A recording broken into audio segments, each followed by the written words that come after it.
Selamat datang kembali di novel kekuatan Harvey York untuk bangkit bab semen. Tanpa basa, basi langsung cekedot. Ah, Howard tercengang. Ini, tidak. Saudara Tyson bersenang-senang dan nikmati. Howard tidak berani melihat wajah Wendy saat ini setelah dia selesai berbicara.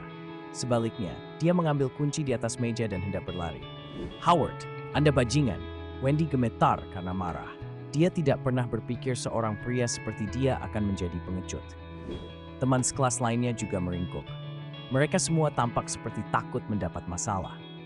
Harvey adalah satu-satunya orang yang hadir dengan wajah kosong, bukan karena hal lain, tetapi karena dialah yang melatih dan merawat Tyson Woods secara diam-diam ketika dia berada di York. Tyson telah berada di jalanan pada usia muda. Dia tidak punya uang dan kekuasaan.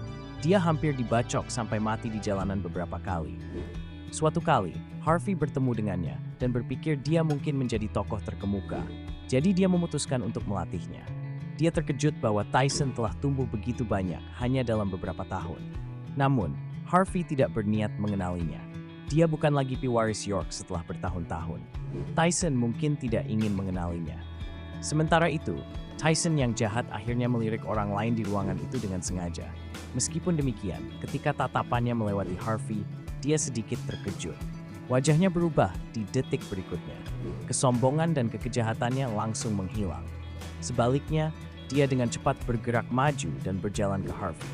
Dia membungkuk dan berkata dengan suara rendah, "Tuan, saya tidak tahu bahwa Anda ada di sini. Maafkan aku." Semua orang di kamar pribadi terkejut saat ini. Tyson yang sangat arogan yang bisa dengan mudah membiarkan mereka mati sekarang berdiri di samping Harvey dengan hormat, seperti seorang siswa yang sedang diajar oleh seorang guru. Bahkan bawahan Tyson terkejut. Bos mereka selalu tak kenal takut dan kejam.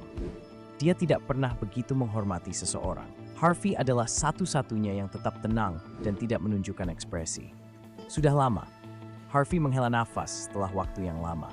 Dia kemudian menepuk bahu Tyson. "Biarkan saja mereka pergi. Mereka semua adalah teman sekelas saya." "Ya, aku akan melakukan apapun yang Anda katakan, Pak.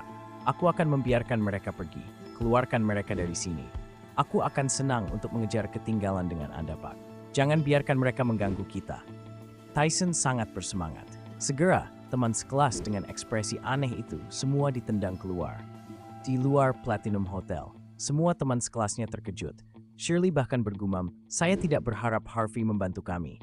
Tapi bagaimana dia tahu pemilik Platinum Hotel?" Wendy juga berbisik, "Apakah kita salah menyalahkannya? Dia mungkin cukup mampu dan sukses juga. Bagaimana kita bisa salah?" Howard bingung saat ini. Dia memalukan malam ini. Dia harus memulihkan citra dan reputasinya. "Aku tahu, Harvey pasti penipu. Dia telah berkolusi dengan Platinum ini sejak lama dan ingin menggertak uang semua orang," kata Howard dengan getir. Shirley mendengus. "Jika dia menginginkan uang Anda, mengapa dia membiarkan Anda pergi?" "Itu karena dia tahu bahwa saya akan memanggil polisi. Jadi dia takut." "Ya, kalau tidak, bagaimana hal-hal bisa diselesaikan dengan mudah?" "Harvey bajingan, ini belum berakhir." Howard marah. Teman sekelas lainnya saling memandang dan merasa masuk akal. Ini belum berakhir." Harvey, menantu yang tinggal di rumah bahkan menggertak teman-teman sekelasnya. "Kita lihat saja nanti. Lain kali aku bertemu dengannya, aku akan." Mereka hanya memarahi. Tidak ada yang berani mengejarnya dan melecehkannya saat ini. Mereka semua pergi dengan kesedihan setelah mengutuk dan berteriak sebentar. Setelah menolak Audi Howard, Wendy masuk ke Porsche dan pergi, hanya menyisakan Howard yang menggertakkan giginya. Hanya ada Harvey dan Tyson di kamar pribadi sekarang. Tyson berdiri dengan kepala tertunduk, tetapi dia masih melihat keluar jendela dan berkata, "Tuan, orang-orang ini begitu tidak tahu berterima kasih. Apakah kamu menginginkan aku?" "Lupakan mereka." Harvey tersenyum dan tidak membawanya ke hati. Jika bukan karena Shirley malam ini, dia hanya akan diam dan membiarkan Tyson berurusan dengan mereka. Tyson tidak berani membantah. "Pak, di mana Anda bekerja sekarang? Saya belum dapat menemukan Anda di beberapa tahun terakhir. Anda akhirnya akan tahu tentang hal itu. Ingat, panggil saja namaku saat kau bertemu denganku di masa depan." Harvey memerintahkan. Pon model lama Harvey berdering lagi saat dia berbicara.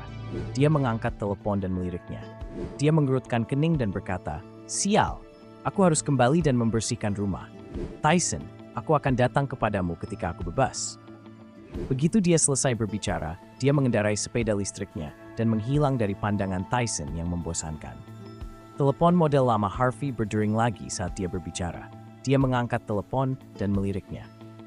Dia mengerutkan kening dan berkata, "Sial, aku harus kembali di rumah.